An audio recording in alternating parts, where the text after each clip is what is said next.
নমস্কার, আমি টুটু মণিগিরি আর আপনারা রয়েছেন আমার সঙ্গে টুটু বন্দনা ইনস্টিটিউট অফ কালচারের একটি বিশেষ অনুষ্ঠান হ্যালো সাগরদ্বীপ। না, আজকের আমার সঙ্গে কোনো অতিথি নেই। আজকের আমি একাই বসেছি সহজ পাঠের গপ্প নিয়ে। এটা তার মাস, হ্যাঁ ঠিকই ধরেছেন, তার প্রয়াণ মাসের শুভ সূচনা শুরু হয়ে গেছে অনেক আগেই। তিনি হয়তো শুরুর থেকেই জানতেন, হয়তো দিনগোনা তার শুরু হয়ে গেছিল। তাই আজকের থেকেই আমরা মোটামুটি তাকে নিয়েই আলোকপাত করব বরাবর। কিন্তু আজকের সহজ পাঠের একটি বিশেষ অংশ নিয়ে আমরা আলোচনায় থাকব। ক্যামেরার এদিকে থাকবো আমি, ওপারে থাকবেন আপনারা। আমি নিজেও যখন পড়াশুনো করতাম, সত্যি কথা তখন কিন্তু এই বিষয়টা নিয়ে কোনো দিন ভাবিনি যে এটাকে নিয়ে কখনো কোনো জিনিস ভাবনা করা যেতে পারে। আসুন আগে আমি ওই অংশটা পাঠ করি, তারপরে দুটো প্রশ্ন আপনাদের জন্য থাকবে। প্রথমত বাড়ির একদম প্রাইমারি সেকশানের বাচ্চাদের জন্য একটা প্রশ্ন থাকছে। অবশ্যই ভিডিওটি আপনারা প্রাইমারি সেকশানের আপনার বাড়িতে যে বাচ্চা আছে তাকে শোনাবেন, তার জন্য একটি প্রশ্ন থাকছে। আর আরেকটি প্রশ্ন থাকছে আপনার জন্য, পরিবারের জন্য এবং আপার প্রাইমারিতে যারা আছেন, আপার প্রাইমারি থেকে সর্বস্তরের জনসাধারণের জন্য প্রশ্নটি থাকবে। চলুন এত কথা না বলে তাহলে চলে যাই সেই পাঠে। বাদল করেছে, মেঘের রং ঘন নীল, ঢং ঢং করে 9টা বাজল। বংশু ছাতা মাথায় কোথায় যাবে? ও যাবে সংসার বাবুর বাসায়। সেখানে কংসবধের অভিনয় হবে।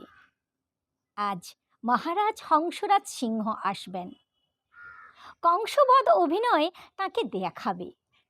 বাংলাদেশে তার বাড়ি নয়, তিনি পাংশুপুরের রাজা।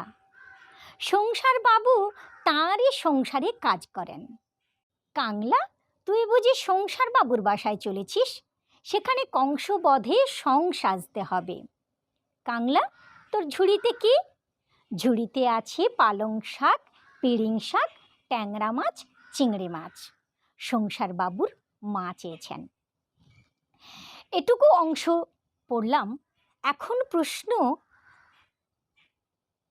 আমাদের স্রষ্টা যার কথা বলছি আপনারা বুঝতে পারছেন, তিনি ঠিক কী কারণে এই রকম একটি অতি আশ্চর্য অংশ লিখেছিলেন, কাদের জন্য লিখেছিলেন এবং যাদের জন্য লিখেছিলেন তাদের কতটা কাজে লেগেছিল। আর দ্বিতীয় প্রশ্ন হচ্ছে, এখানে 10 লাইন আমি পাঠ করে শোনালাম, এই 10 লাইনে ঠিক কতগুলি প্রশ্ন আছে।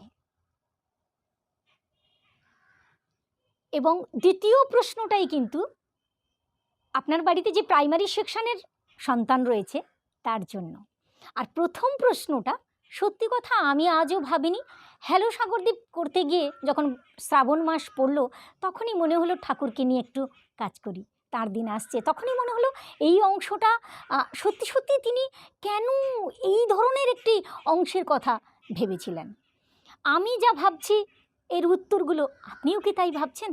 যদি তাই হয় অবশ্যই আপনি দুটো প্রশ্নের উত্তর লিখে পাঠান, আমি তো অবশ্যই রিপ্লাই দেব এবং আপনাদের বাচ্চাটিকে অবশ্যই শোনাবেন। মোট কটা প্রশ্ন এখান থেকে হতে পারে এই 10 লাইনের অংশটিতে। আর আজকের এই অংশটি, আজকের এই উপস্থাপনটি কেমন লাগলো অবশ্যই আপনি মতামত জানাবেন। তাহলে কিন্তু পরবর্তী সময়ে আমি এই ধরনের অন্য কিছু উপস্থাপনের চেষ্টা করব অবশ্যই।